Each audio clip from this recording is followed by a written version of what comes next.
This is Roy with Ashley's at Large. I'm in Drayton, North Dakota at the Red River sugar beet harvest. And I'm staying at one of their RV locations. This is the newest one at Drayton. And it's about cleared out. We're not done with the beet harvest, but we're getting close. And the number of people that were here in the beginning have now kind of dissipated and went their own ways.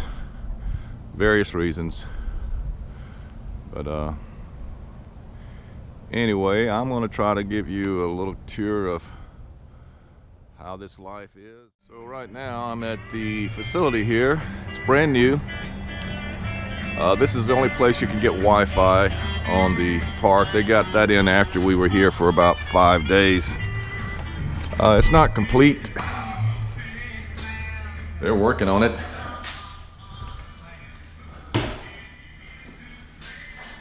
When we got here, it was only this side open, and men and women both had to use it. They're still working on it, as you can see. So,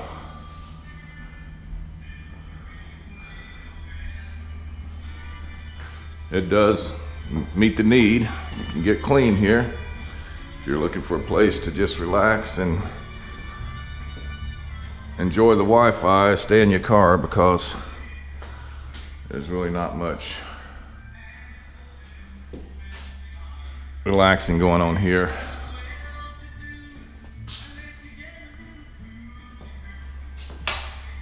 So they installed a picnic table, but it's pretty basic. Like I say, brand new. So by the time next season comes, it should all be finished. I hope they get extenders for the Wi-Fi throughout the camp because there's not been any heat in this building so far, so it's not the most comfortable place to be. See what Cowboy Bob's got going on out here.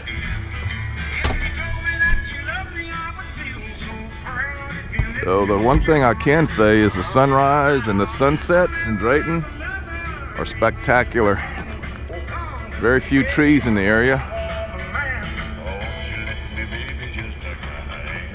They said that this was a low area that they just cut out and put the RV park in, and you can kind of tell that. So, how we doing? So yeah. So this is the plant itself.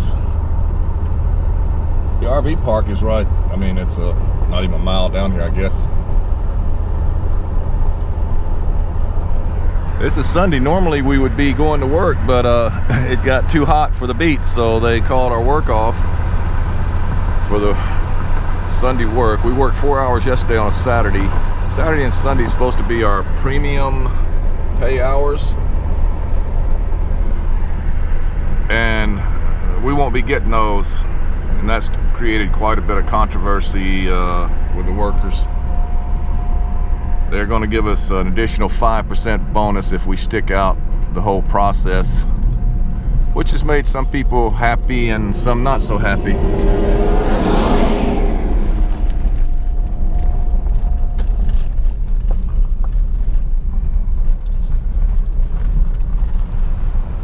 So yeah, it's an interesting area.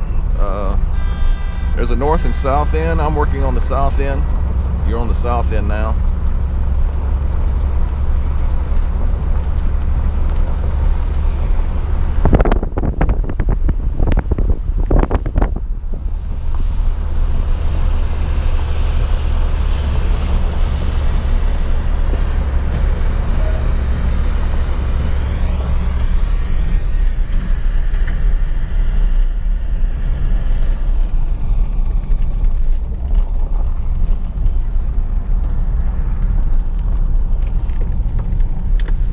So this is where we meet every morning, right here on the right, this little white shack. That's where the time clocks and everything are. That's where we have our meetings. Everything is outside. So there won't be any inside stuff for you. Just need to realize that. There's no place to sit, no place to relax, no place to do anything. You're here to work. These are the pilers. There's 4 of them on the south end.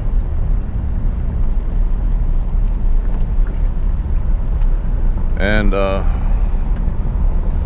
you can see all the beets we've been piling.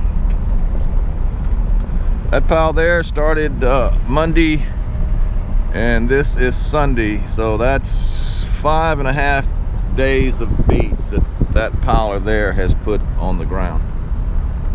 I'm gonna go around here and get my water jug,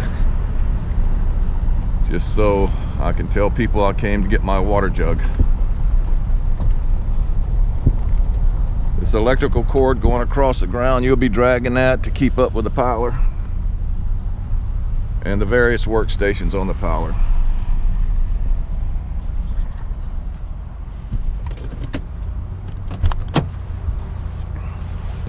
So yeah, this is the boom. There's a boom operator, stands and walks the beets, piles those beets. That's actually the operator sets up there, and then there's 2 workstations. This is a workstation, and there's one on the other side. These are the chutes the trucks come in, they come through, then they back up and unload. The piler operator directs that. Trucks come through, once they loaded, they come in, and this doohickey here, conveyor belt, dumps the dirt into the back, and they tote their dirt off. This is the lights that control the trucks. It tells them to go up and lift, to quit lifting, and to back up or go forward. And a water jug, you can see. As you can see, when you come, it is dirt everywhere. You're going to be dealing with mud. You're going to be piling beets or shoveling beets with all these tools. You're going to be scraping this dirt off the ground back towards this piler. They actually cleaned this up yesterday on our half day. The night crew came out and cleaned up the piler and got all the dirt and stuff off. Normally it's just covered. So you use these snow shovels, and rakes. When they drop the beets into these hoops, the back end opens up, they back up to it. There's a lot of spillage, and you are expected to clean all that area up. So that's a piler. Can't say the work's really hard physically. It is after a long time, because this mud, dirt gets wet, and when you're pushing it, it tends to, after about 5 or 6 days, your wrists start getting sore, your feet start getting sore. You're doing 12-hour shifts day after day, unless you're called for weather like we have been. So I'm kind of resting, and everybody's resting today. But this is what it all kind of looks like, and I'll be giving more details on that. Okay, so I'm out of the piler location. I'm headed back by the RV park. That's the entrance right here on the right. And I'm just gonna make a run through Drayton. It's not very big. You can see it up ahead here. And so this is a good location as far as town and the work goes. I mean, you're only there, it only takes minutes either way.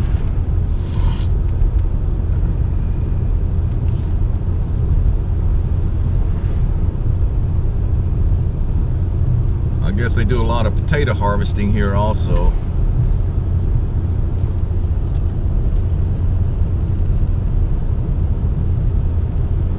So I'm coming up on one of the main exits off the freeway, which is 29. It's to the right here, but this is the Syntex service station. This is the meeting place everybody comes to in the mornings.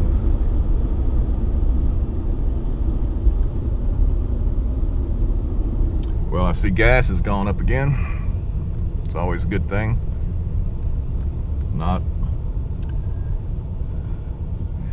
Here come the sun.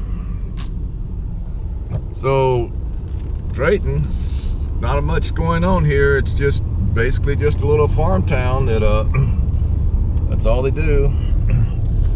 This is the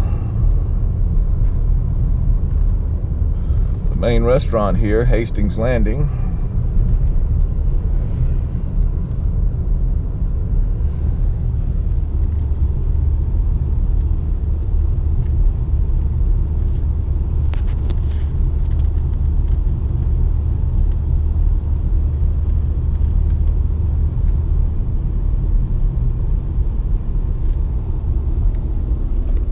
That's the express office. That's where you go for all your express stuff. Those two little white buildings there.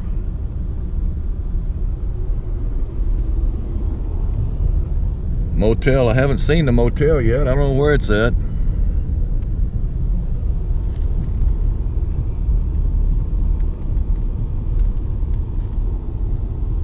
This is Main Street.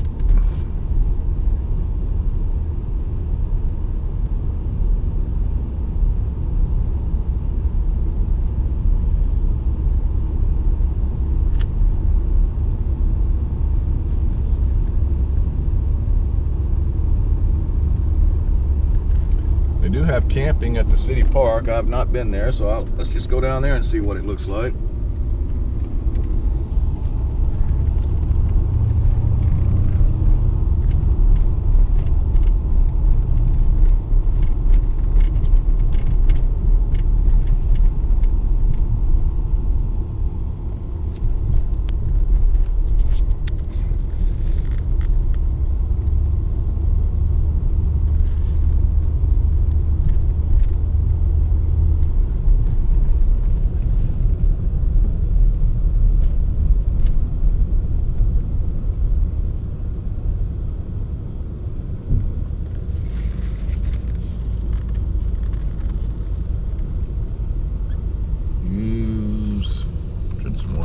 So this is the park.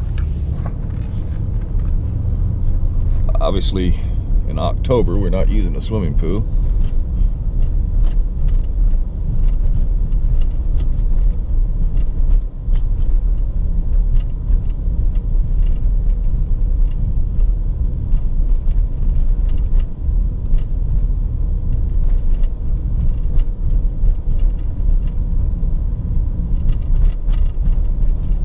I see the camping on the other side. Well, maybe up here is how you get to it.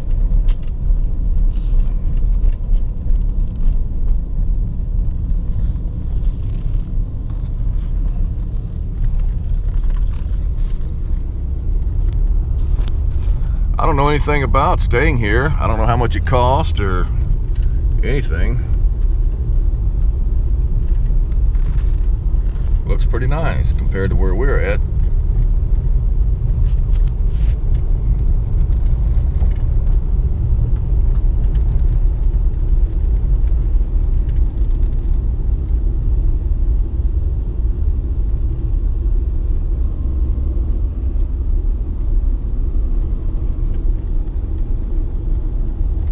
Looks like it would just be water and electric.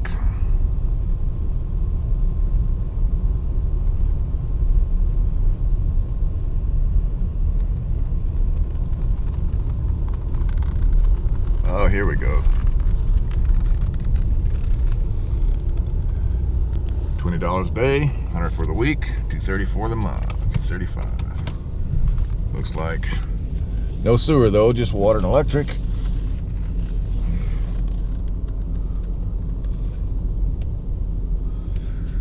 So I'll stay where I'm at with my sewer.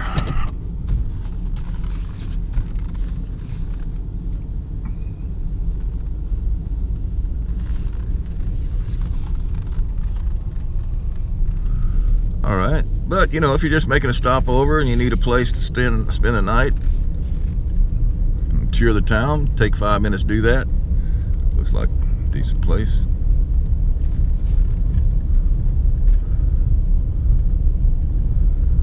Okay, so there's one more store that you can shop in Drayton. It's down on the north or south end of town.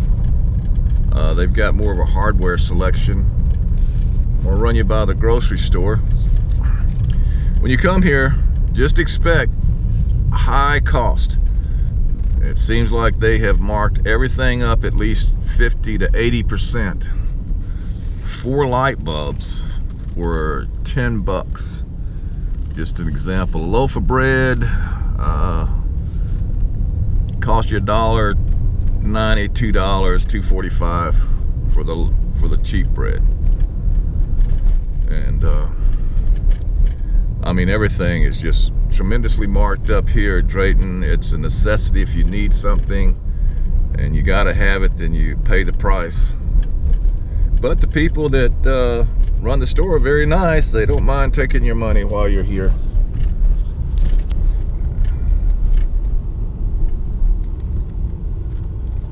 So nice little town, pretty little houses.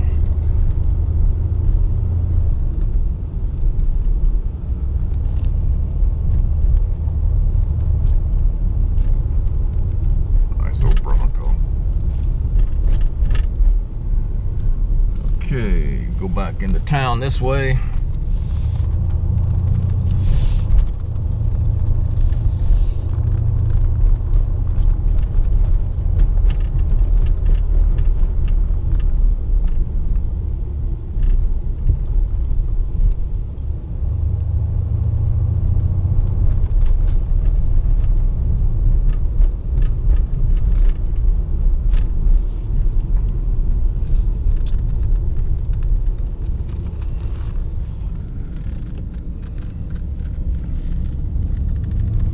So, get a flat, you can get it fixed here.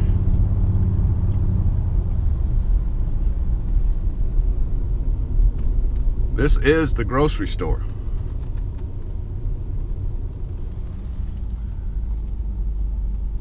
There's two sides, they've got two buildings here on the corner.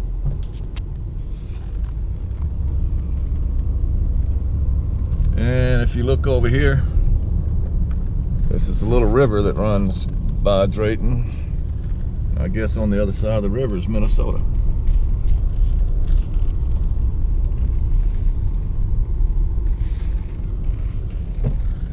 So that's probably enough of Drayton to satisfy your curiosity if you had one. There is two lounges. That's the lounge there. There's another beer joint around the corner if you're into that.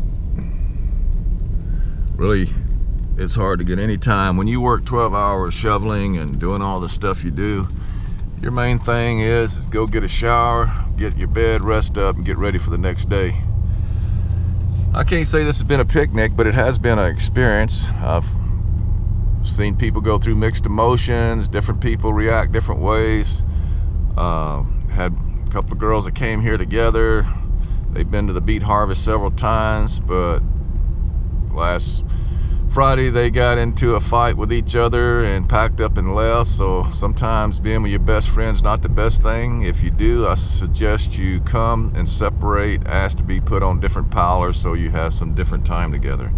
Because if your friend is made powler operator, that person is going to be your boss, whether they're younger, older, or whatever, and sometimes that's hard for people to take.